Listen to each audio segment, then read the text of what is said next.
आज के लेक्चर में जो है वो सेक्शन 1.1 हम कवर करेंगे, जो कि हमारे पास है सिस्टम ऑफ लीनियर इक्वेशंस। ठीक है। तो system of linear equations basically हमारे पास क्या है कि जब हमारे पास एक या एक से ज़्यादा इक्वेशंस हो involving more than one variables, फिर हम कहते हैं कि हमारे पास ये सिस्टम है। फॉर एग्जांपल अगर मैं यहाँ पे एक इक्वेशन लिखता हूँ कि x plus y equals to 2, तो ये भी एक सिस्टम है। ठीक है। तो एक या एक से ज़्यादा इक्वेशंस हो इन्वॉल्विंग मल्टी वेरिएबल्स, तो उसको हम कहते हैं सिस्टम ऑफ इक्वेशंस। और अगर ये लीनियर हो, लीनियर मींस के इनकी पावर जो है वो तमाम वेरिएबल्स की वन हो, तो इसको हम कहते हैं लीनियर सिस्टम। ठीक है। फॉर एग्जांपल अगर ये हमारे पास एक सिस्टम है एक्स वाई इक्वल्स टू 2, तो ये नॉन लीनियर होता है। क्यों? क्योंकि इनकी जो कंबाइनली पावर बनती है वो वन, 1 + 1 2 बनती है, क्योंकि ये दोनों प्रोडक्ट में है। ठीक है। तो ये बेसिक इंट्रोडक्शन है सिस्टम ऑफ लीनियर इक्वेशंस का। ठीक है। उसके बाद कुछ एग्जांपल्स आप यहाँ देख सकते हैं जो लिखी हुई हैं। ये सारी जो है वो सिस्टम ऑफ लीनियर इक्वेशंस की एग्जांपल्स हैं। ठीक है। और ये देख सकते हैं आप, ये नॉन लीनियर है क्योंकि एक्स के ऊपर x1 के ऊपर स्क्वायर रूट है, which means that power is half, यानी power is other than one. ठीक है।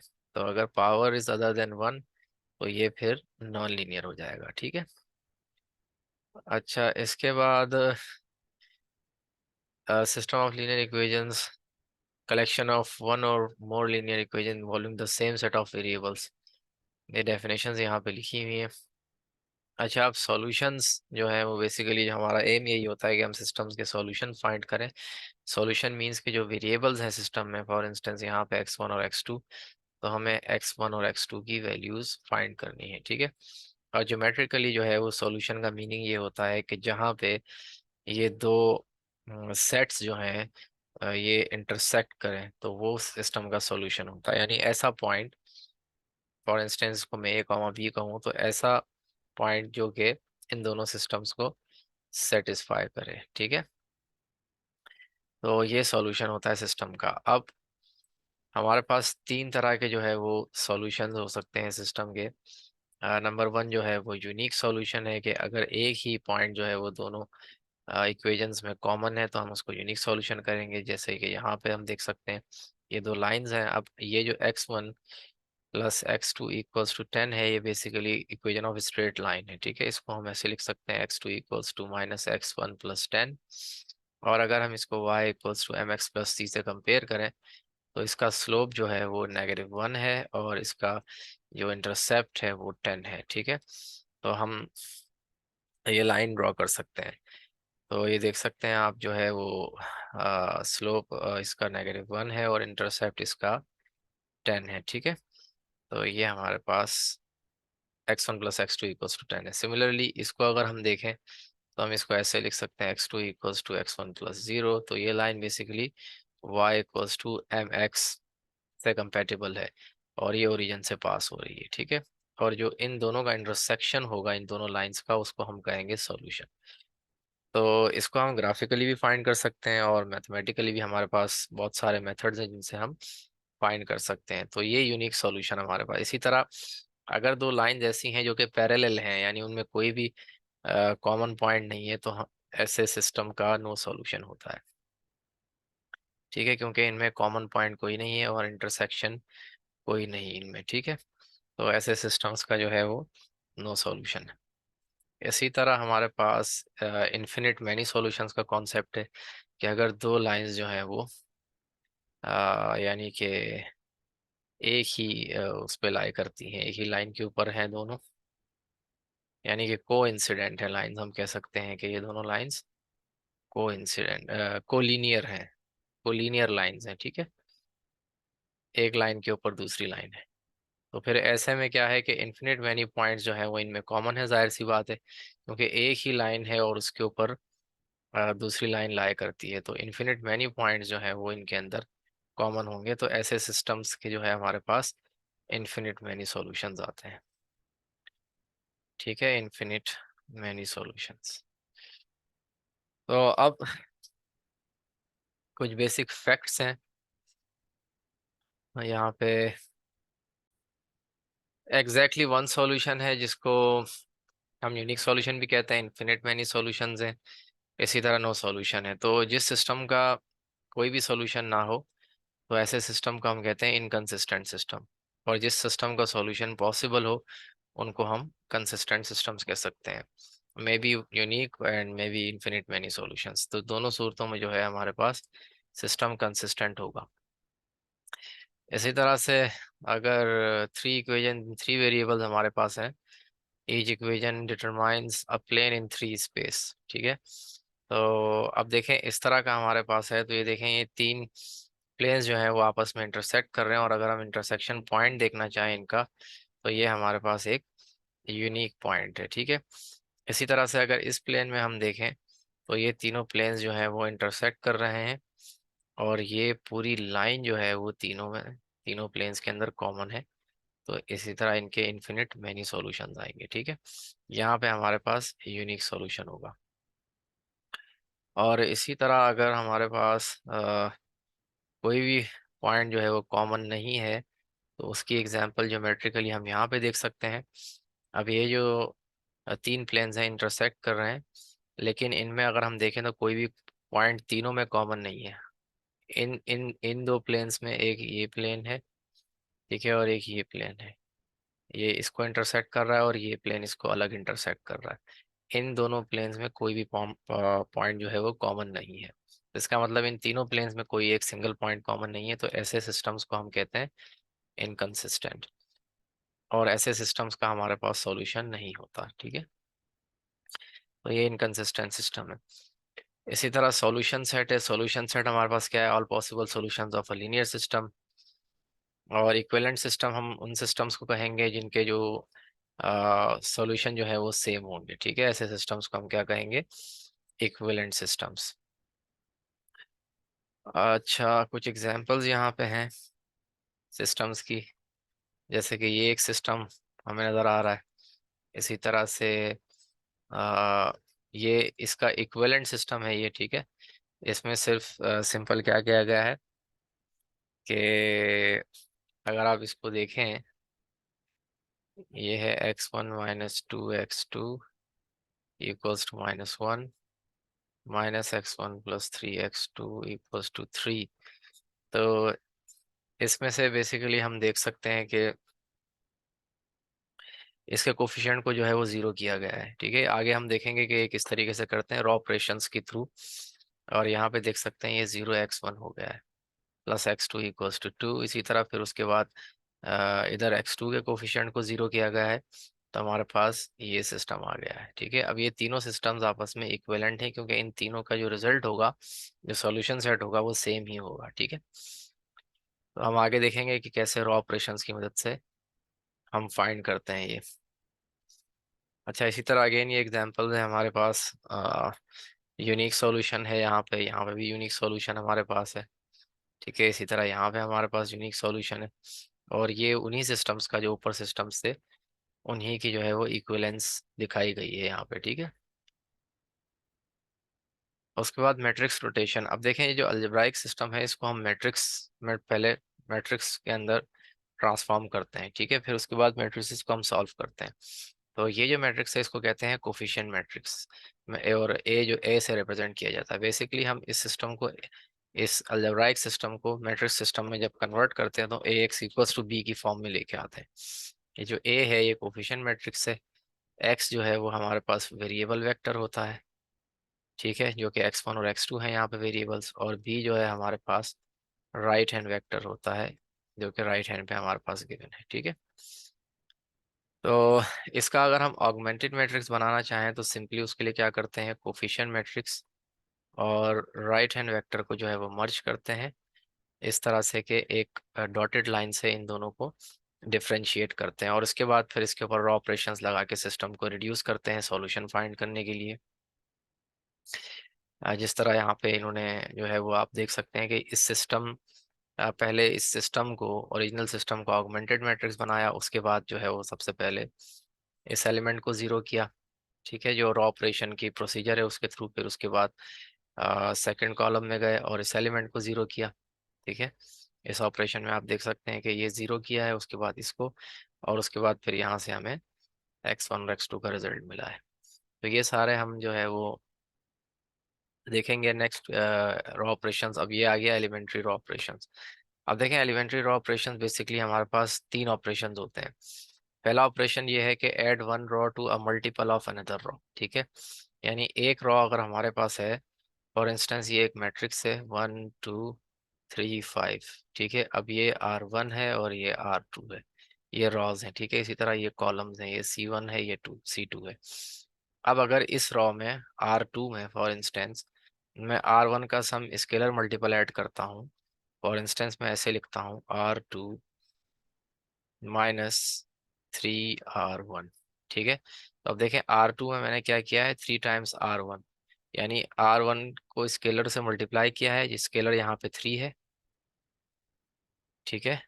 और R1 से मल्टीप्लाई किया है, तो ये स्केलर मल्टीपल आ गया R1 का, और R2 में इसको ऐड किया है, यानी इसको सब्ट्रैक्ट किया है। बेसिकली हम इसको ऐसे भी लिख सकते हैं -3 R1, और -3 जो है वो इसमें एज अ स्केलर यूज हुआ है, ठीक है। उसके बाद इंटरचेंज टू रॉस। अब रॉस को हम इंटरचेंज भी कर सकते हैं। फॉर इंस्टेंस ये 1 2 3 5 है, तो हम इसको यूं भी लिख सकते हैं 3 5 1 2, तो ये इक्विवेलेंट है, इसमें कोई डिफरेंस नहीं है, ठीक है। इस तरह scaling, multiply all entries in a row by a non zero constant. इसी तरह से अगर हमारे पास ये दो रॉज हैं और मैं किसी भी एक रॉ को किसी भी स्केलर से मल्टीप्लाई कर सकता हूँ, फॉर इंस्टेंस R1 को मैं 2 से मल्टीप्लाई करता हूँ, तो ये मेरे पास जो मैट्रिक्स आएगा वो होगा 2 4 3 5, ठीक है। तो ये तीन बेसिकली ऑपरेशंस हैं। और रॉ इक्विवेलेंस क्या है? If the augmented matrix of two linear systems are row equivalent then the two systems have the same solution set, ठीक है। अगर जो सिस्टम जो है वो रॉ इक्विवेलेंट होंगे, तो सिस्टम्स का जो सॉल्यूशन सेट होगा सेम होगा। ऊपर हमने देखे भी थे कुछ ऐसे सिस्टम्स जिनका सॉल्यूशन सेट सेम था, तो वो रॉ इक्विवेलेंट कहलाते हैं, ठीक है। इसी तरह से हमारे पास यहाँ पे एक एग्जाम्पल है जिसमें रॉ ऑपरेशंस यूज किए गए हैं। अब देखिए यहाँ पे ये सिस्टम है हमारे पास। सबसे पहले इस सिस्टम का कोफिशिएंट मैट्रिक्स है ये, ठीक है। और इसको डायरेक्टली इन्होंने ऑगमेंटेड मैट्रिक्स बनाया है, ये हमारे पास राइट हैंड वेक्टर है, ठीक है। और ये कोफिशिएंट मैट्रिक्स है, इसका कोफिशिएंट 1 है, फिर -2 है, फिर +1 है, तो 1 -2 1। उसके बाद यहाँ पे 0 x 1 है, ठीक है। तो ये 0 फिर 2 है, इसका कोफिशिएंट 2, एंड देन -8, फिर -4, यहाँ पे कोफिशिएंट है -4, फिर 5 और 9, ठीक है। तो ये ऑगमेंटेड मैट्रिक्स है। अब सबसे पहला काम हमारा ये होता है कि इसमें हम पिवट एलिमेंट को आइडेंटिफाई करें। तो पिवट एलिमेंट क्या होता है? Leading non zero entry of a column, ठीक है। अब सबसे पहले कॉलम में जो लीडिंग नॉन जीरो एंट्री है वो क्या है? हमारे पास 1 है, ठीक है। अगर ये 0 होती फॉर इंस्टेंस, तो हम क्या करते, फिर इसके नीचे एलिमेंट्स को देखते। इसके नीचे अगर कोई non zero element,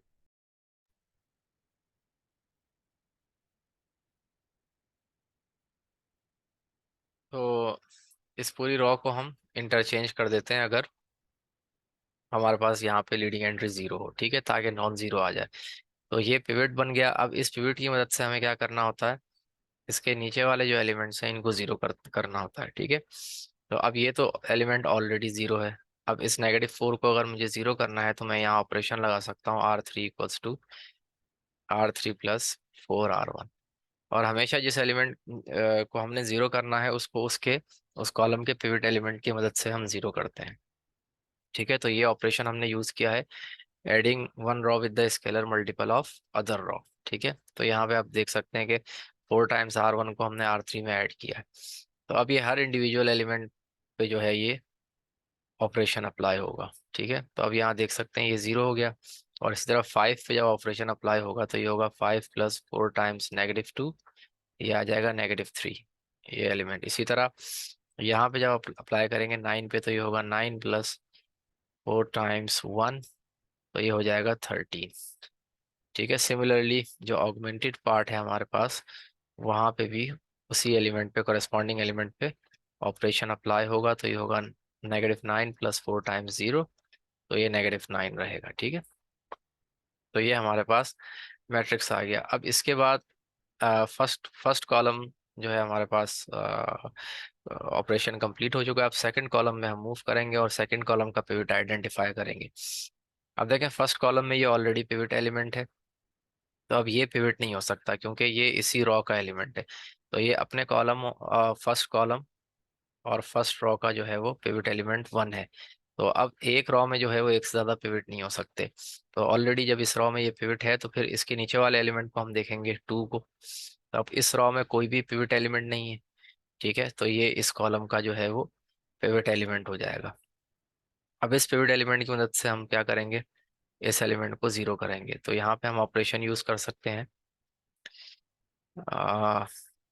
R3 = R3 + 3/2 ठीक है। तो जब ये ऑपरेशन हम यहाँ पे यूज करेंगे तो ये एलिमेंट जीरो हो जाएगा। अब इन्होंने क्या किया, इन्होंने ये किया कि पहले इसको 1 बनाया है, ठीक है, 2 को, क्योंकि 1 की मदद से फिर ऑपरेशन लगाना आसान होता है। तो इन्होंने इसको 1 बनाने के लिए क्या किया है, पूरी रॉ को जो है वो 2 से डिवाइड किया है। तो पूरी रॉ को जब इन्होंने 2 से डिवाइड किया तो पहले यहाँ पे क्या हुआ है, इन्होंने ये ऑपरेशन लगाया है R2 = ½ R2, ठीक है। तो ये देखें ये 1 हो गया, ये -4 और ये 4, क्योंकि ये डिवाइड हो गए तमाम एलिमेंट्स 2 से। अब इसके बाद इन्होंने यहाँ पे ऑपरेशन लगाया है R3 + 3R2, ठीक है। तो अब यहाँ पे ये एलिमेंट जीरो हो जाएगा। सिमिलरली हम देख सकते हैं नेक्स्ट स्टेप में, यहाँ पे ये एलिमेंट जो है वो जीरो हो गया, ठीक है। ये एलिमेंट जीरो हो गया, इसी तरह यहाँ पे भी ऑपरेशन लगेगा।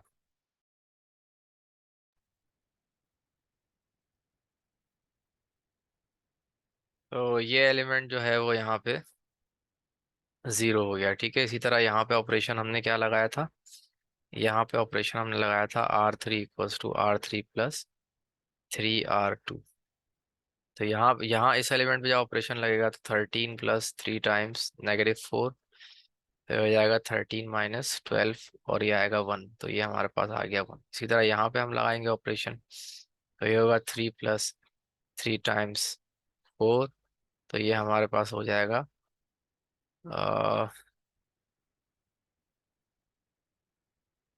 3 + 3 × 4, R3 + 3R2 है।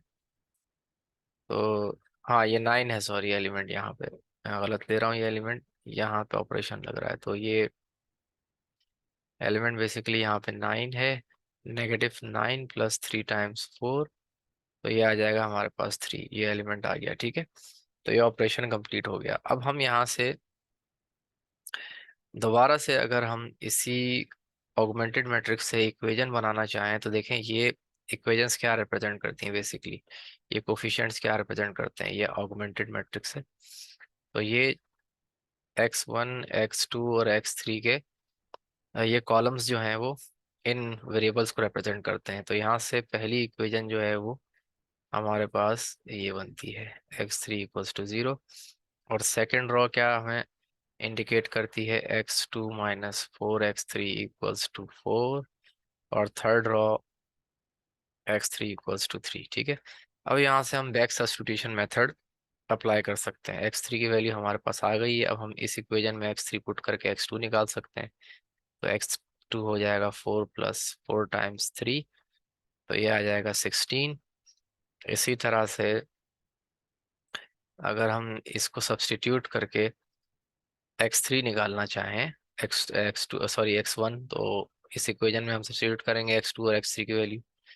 तो x1 हो जाएगा 2x2 - x3, तो x1 = 2 × 16 -x3, की वैल्यू हमारे पास है 3, तो ये आएगा 32 - 3, जो कि हमारे पास आ जाएगा 29, ठीक है। तो हमारा सॉल्यूशन सेट क्या बनेगा, x1 x2 x3 = 29, 16 एंड 3, ठीक है। तो ये हमारा सॉल्यूशन सेट है और ये सिस्टम का हमें सॉल्यूशन मिल गया, ठीक है। सिमिलरली हम जो है वो, अच्छा जो प्रोसीजर हमने अभी जो ऑपरेशंस लगाए थे, इस मेथड को हम कहते हैं Gauss elimination method, Gauss elimination. ठीक है, और जो फॉर्म हमारे पास आई थी उसको कहते हैं रॉ इक्लोन फॉर्म। ये जो फॉर्म हमारे पास है इसको हम कहते हैं, इस फॉर्म को हम कहते हैं raw echelon form, raw echelon form. ठीक है, तो इसी तरह से फिर हम रिड्यूस रॉ इक्लोन फॉर्म से भी सिस्टम्स को सॉल्व कर सकते हैं। यहाँ पे एग्जांपल्स हैं। अच्छा, सिस्टम कंसिस्टेंट है या इनकंसिस्टेंट। ठीक है, तो इसके लिए जब हम सिस्टम को रिड्यूस करेंगे रॉ इक्लोन फॉर्म में, तो हम देख सकते हैं कि इस सिस्टम में जो है वो कोई इनकंसिस्टेंसी नहीं है यहाँ पे किसी भी रॉ में। अब इनकंसिस्टेंसी से क्या मुराद है वो हम देख लेते हैं। नेक्स्ट हमारे पास एग्जांपल है कि इनकंसिस्टेंसी कैसे हम फाइंड कर सकते हैं। ठीक है, अब देखिए यहाँ पे भी हमारे पास सिस्टम कंसिस्टेंट है।